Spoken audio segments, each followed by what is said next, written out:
여러분 안녕하십니까. 계속해서 대구 경북 소식입니다. 기압골의 영향으로 대구 경북 지역에 내리고 있는 비는 내일 오전까지 이어지겠습니다. 지금까지 강우량은 대구와 구미 25.5mm, 경산 44, 영덕 18, 안동 12.5mm를 기록했고 내일 오전까지 10에서 50mm 정도 더 내린 뒤 그치겠습니다. 오늘 낮 최고 기온은 대구 21.2, 구미 21.1, 안동 20.8도 등으로 많이 떨어졌습니다. 광복절인 내일은 오전에 비가 그친 뒤 흐리겠고 낮 최고 기온은 대구와 구미 26도 등으로 오늘보다 다소 높겠습니다. 경북도청 등 지역 관공서마다 공직기강 다잡기에 나섰지만 비공직자가 형사처벌로 이어지는 사례는 드뭅니다. 앞으로는 형사고발 기준도 강화하고 형사처벌을 면한 비리공직자는 징계 부과금을 무겁게 물려서 비리 근절에 나서기로 했습니다. 권용두 기자가 취재했습니다. 도청 신청사 건설 수주와 관련해 수억 원의 뇌물을 받은 혐의로 재판을 받고 있는 전칠곡 부군수.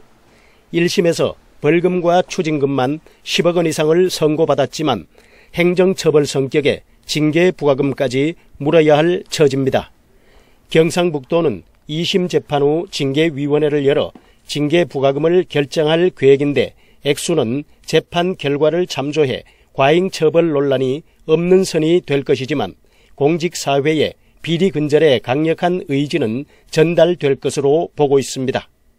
예를 들면 1,000원을 받았는데 많은 거의 이제 실제로 받는 것보다 더 몇 껍질이 더 나오니까 이 참 이 공직사에서 해서는 안 되겠구나 하는 그런 그 경각심을 주는 것도. 지난 2010년 도입된 징계부과금 제도는 형사고발이 드문 비리공직자의 처벌을 강화하기 위해 뇌물수수 금액의 최고 5배를 물리는 것입니다.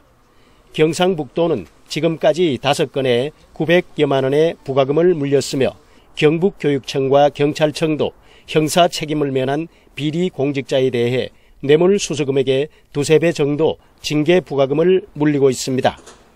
민선 6기 들어 관공서마다 형사 고발의 기준을 강화하고 징계 부과금을 무겁게 물리는 방법으로 공직 비리 근절을 외치고 있지만 대책보다는 공직자들의 자정 노력이 중요하다는 지적입니다. MBC 뉴스 권영두입니다.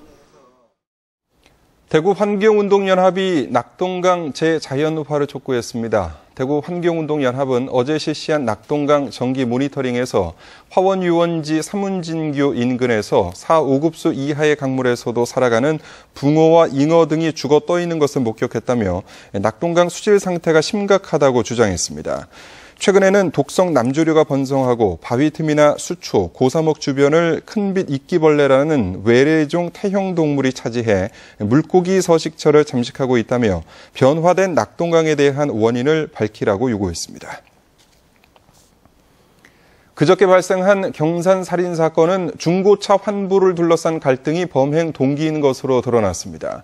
경산경찰서는 지난 12일 경산의 한 슈퍼마켓 주차장에서 36살 신모 씨를 흉기로 찔러 숨지게 한 혐의로 용의자 38살 김모 씨를 붙잡아 조사한 결과 올해 초 피해자 신 씨가 운영하던 중고 자동차 상사에서 계약금 250만 원을 주고 차를 샀다가 환불을 요구했지만 신 씨가 이를 거부하자 시청에 민원을 넣는 등 갈등을 이어오다 이에 앙심을 품고 미리 준비한 흉기로 신 씨를 숨지게 한 것으로 드러났다고 밝혔습니다.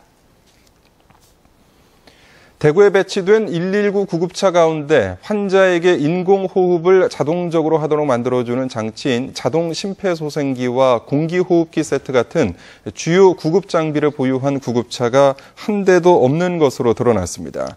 강기윤 새누리당 의원이 소방방재청으로부터 제출받은 국정감사 자료에 따르면 대구에 배치된 50대의 구급차 가운데 자동 심폐소생기와 공기호흡기 세트 그리고 에어백 세트를 비치한 것이 한 대도 없습니다.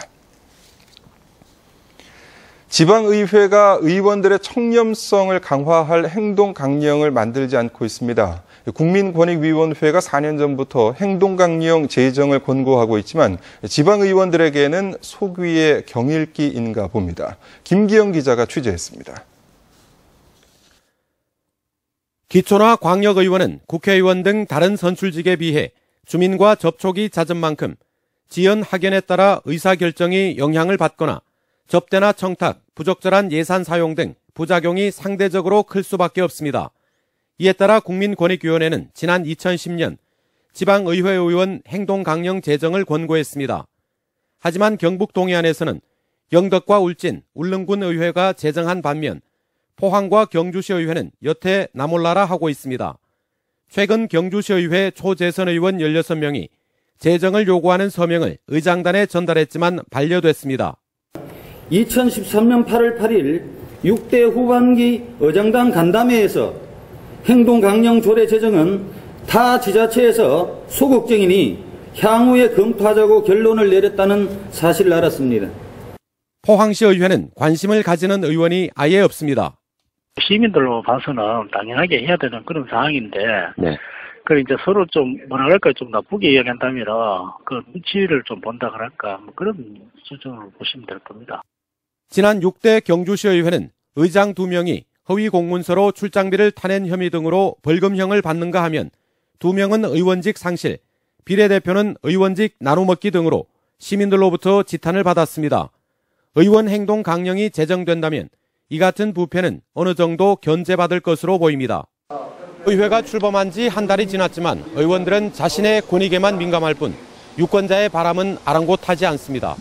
MBC 뉴스 김기영입니다.